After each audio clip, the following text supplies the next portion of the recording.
I thought my apartment was haunted. The truth is so much worse. In retrospect, it should have been obvious from the start that there was something going on. It was my first time renting an apartment, but even I thought that the landlord was eager for me to move in as soon as possible. The rent was ridiculously low for the area. The apartment itself was in pristine condition, and the whole process from touring the apartment to moving only took about a week. Nothing like that comes without a catch. Apartment 311 was a pleasant place to live at first. It had 2 bedrooms and 1 bathroom, and since I lived alone, that meant I got to convert 1 bedroom into my own office space. It came with a handful of paintings already, so it didn't even have the off-putting liminal feeling that some empty apartments have. The only immediate downside I could tell from the start was that there was a slight smell in the living room from time to time. It wasn't anything too noticeable, but you would occasionally get a faint whiff of some sort of musty odor. I was living in apartment 311 for a couple weeks before I noticed anything was wrong. It started out with simple stuff, like various knickknacks being placed on the wrong shelves, snacks and small objects going missing, things like that.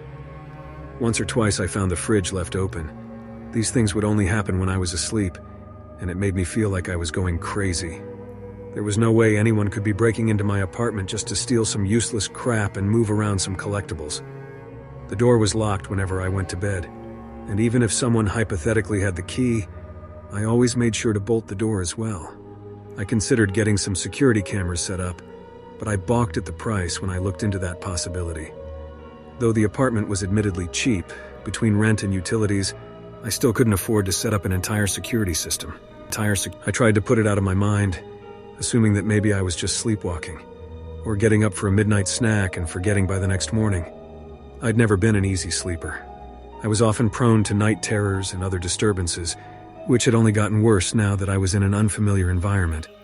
Of all the sleep problems I've experienced, by far the least pleasant is sleep paralysis. It used to happen fairly rarely, maybe once every 2-3 months, but after moving into the apartment it became an almost weekly occurrence. Now, usually my sleep paralysis is fairly mild.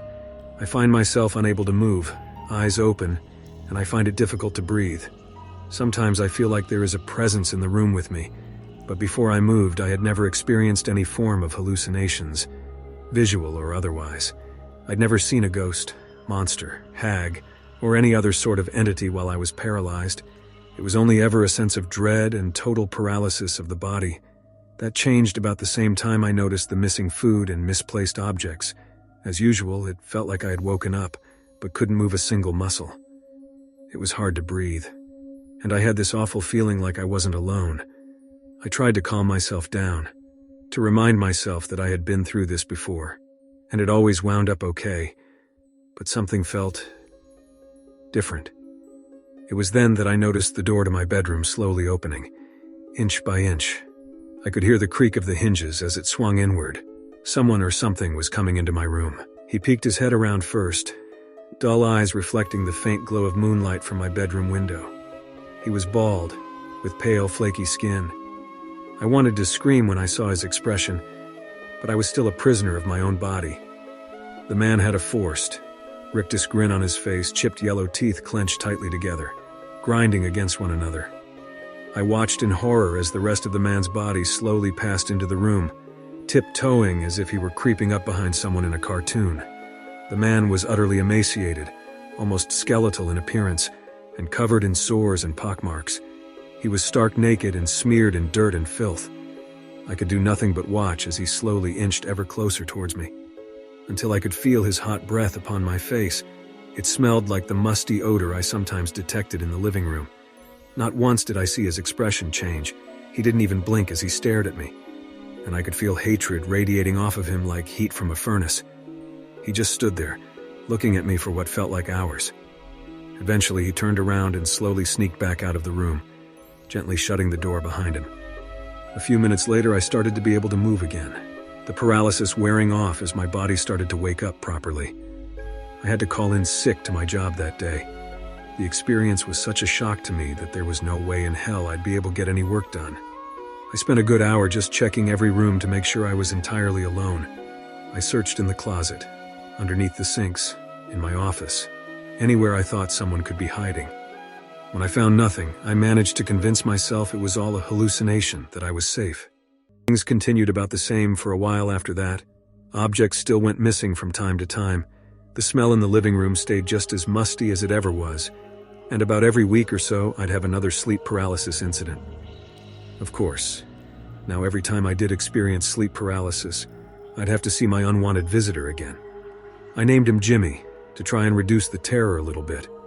Putting a silly name to a horrifying face helped lessen my fears slightly. As far as sleep paralysis hallucinations went, Jimmy wasn't too bad once I started to get used to him. He never touched me or sat on my chest like some people's nightmares did. He just stood and stared. It was still deeply unpleasant, mind you, but I felt lucky that it was a consistent kind of unpleasantness at least. Then I found the photograph. I noticed it underneath a pile of papers while I was doing some cleaning up. A picture of two women embracing in front of a waterfall. I didn't recognize either of the women, and I assumed it must have been from the previous tenant. I texted the landlord, Greg, and asked if he still had the old tenant's phone number so I could give her a call. He obliged, and within a few minutes I was calling her.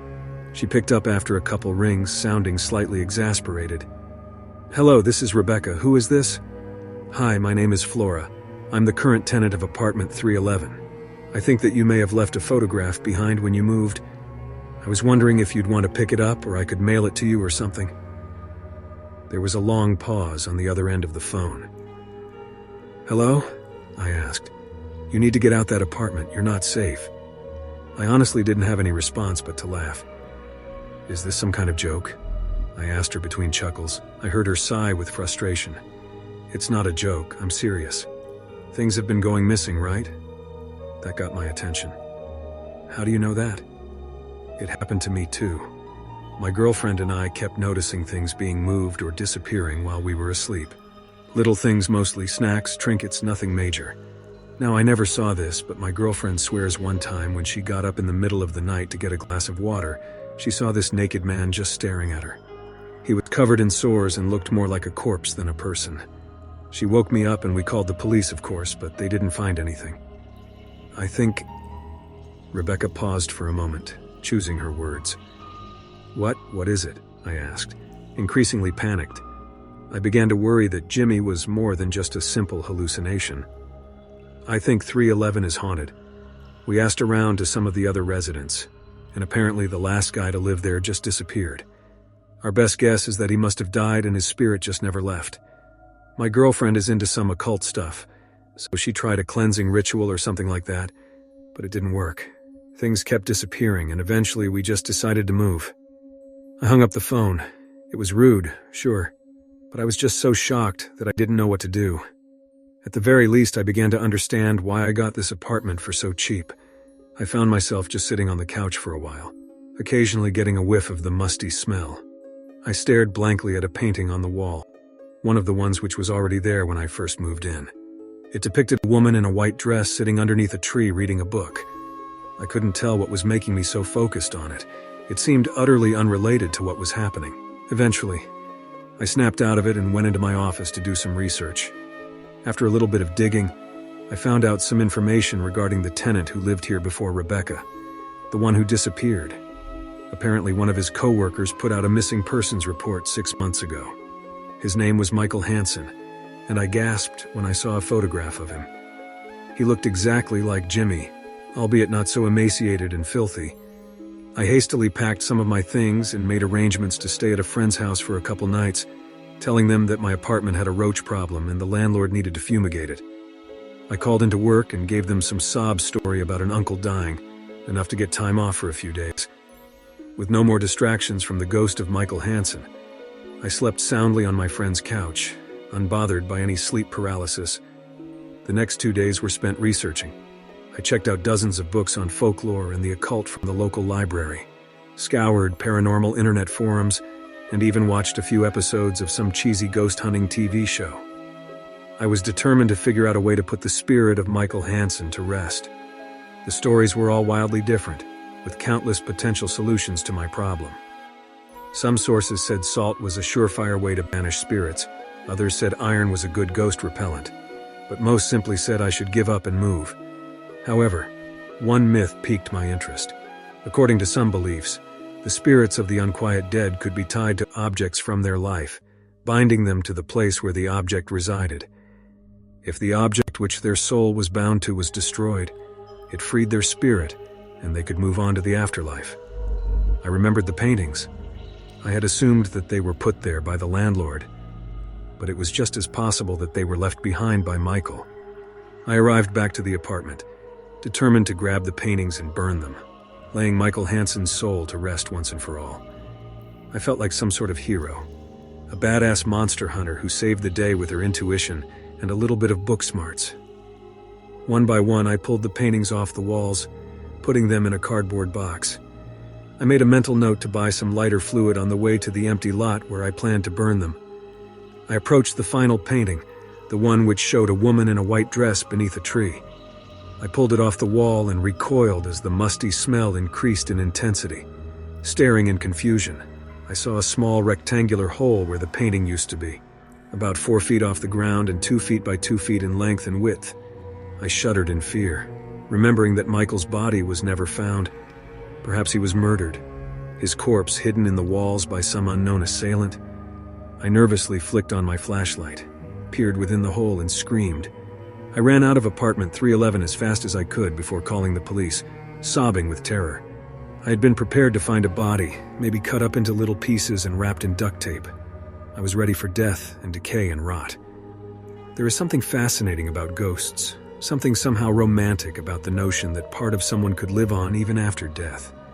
There was nothing romantic about seeing the clenched tooth grimace of Michael Hansen, glaring at me with hate as he stood in the small section of hollow wall which he had been living in for the past 6 months.